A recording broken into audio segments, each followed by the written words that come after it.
నమస్తే sir. Madam ఏంటి madam ప్రస్తుతం ఆంధ్ర రాష్ట్రానికి సంబంధించి వైఎస్ఆర్సీపీకి సంబంధించిన పార్టీ క్యాడర్ని మెయిన్ వ్యక్తులనే అరెస్ట్ చేస్తున్నారు, జరుగుతున్నాయి అరెస్టులు. మరి అరెస్టులను ఏ విధంగా చూడొచ్చు, మిథున్ రెడ్డి గారి అరెస్ట్ని ఏ విధంగా చూడొచ్చు? మిథున్ రెడ్డి గారి అరెస్ట్ అంటే ఇప్పుడు గడిచిన 13 నెలల కాలం వ్యవధిలో చూస్తూ ఉన్నటువంటి కూటమి ప్రభుత్వం చూసుకుంటే వాళ్ళు పాలన ఎలా చేస్తున్నారయ్యా అంటే, ప్రజలు ఎన్నుకున్నారో ఇవి ఎన్నుకున్న నాయకులు ఏదైనా అవనియండి, వీళ్ళ పాలన ఎలా చేస్తున్నారంటే రాక్షస పాలన చేస్తూ ఉన్నారు. వైసీపీ కేవలం టార్గెట్ వైసీపీ నాయకులు అక్రమ కేసులు పెట్టడం, అక్రమంగా వాళ్ళని మీద దౌర్జన్యాలు చేయటం, వాళ్ళ మీద కేసులు నియమించటం. ఈ విధంగా కోర్టు అనేది తీర్పు అనేది ఎలా అనేది ఇస్తుంది.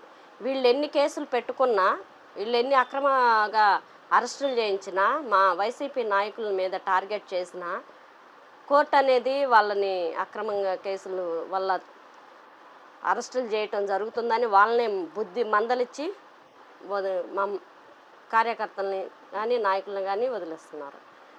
ఈ విధంగా చూసుకుంటా ఉంటే వీళ్ళనేది ఒక రెడ్ బుక్ రాజ్యాంగం అని అమలు చేస్తూ ఒక విషం అనే విత్తనాన్ని నాటుతూ ఉన్నారు ప్రజల్లోకి.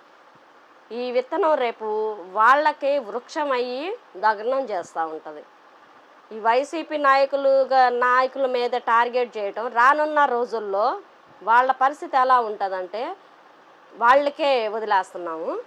మేడం ఇంకా ఆర్టిస్టులు జబర్దస్త్లో చేసిన వాళ్ళు వచ్చి రోజా గారిని పాయింట్ అవుట్ చేసి మాట్లాడటం, ఇదంతా దీన్ని ఎలా చూడొచ్చు అంటే, ఇప్పుడు గతంలో ఆర్టిస్టుల మీద జగన్మోహన్ రెడ్డి గారు ఉన్నప్పుడు ప్రసాద్ అనే అతనికి హెల్త్ ఇష్యూ అయితే ఆరోగ్యశ్రీ ఫండ్ రిలీజ్ చేసి అతనికి ఆరోగ్య పరంగా బాగా చేశారు. మొన్న సీఎం రిలీఫ్ ఫండ్లో బాగా చేశారు. మొన్న ఫిష్ వెంకటకి హెల్త్ బాగాలేదు. మరి పవన్ కళ్యాణ్ గారు ఒక డిప్యూటీ సీఎం ఇప్పుడు కూటమి ప్రభుత్వంలో వాళ్ళు ఉన్నారు. ఒక తోటి నటుడికి వాళ్ళు ఏ విధంగా ఒక చిన్న సాయం కూడా చేయలేని పరిస్థితి ఆయన నేను ఊగిపోతూ ఉంటాడు. పక్కన ఆర్టిస్టులు చూసుకుంటే జబర్దస్త్లో ఆర్టిస్టులు చూసుకుంటుంటే రోజా గారిని విమర్శించేంత టోళ్ళు కాదు. వాళ్ళ బతుకులేంటి, వాళ్ళేంది రోజా గారిని విమర్శిస్తూ ఉంటారు. రేపు రానున్న రోజుల్లో వాళ్ళకి ఖచ్చితంగా బుద్ధి చెబుతాం.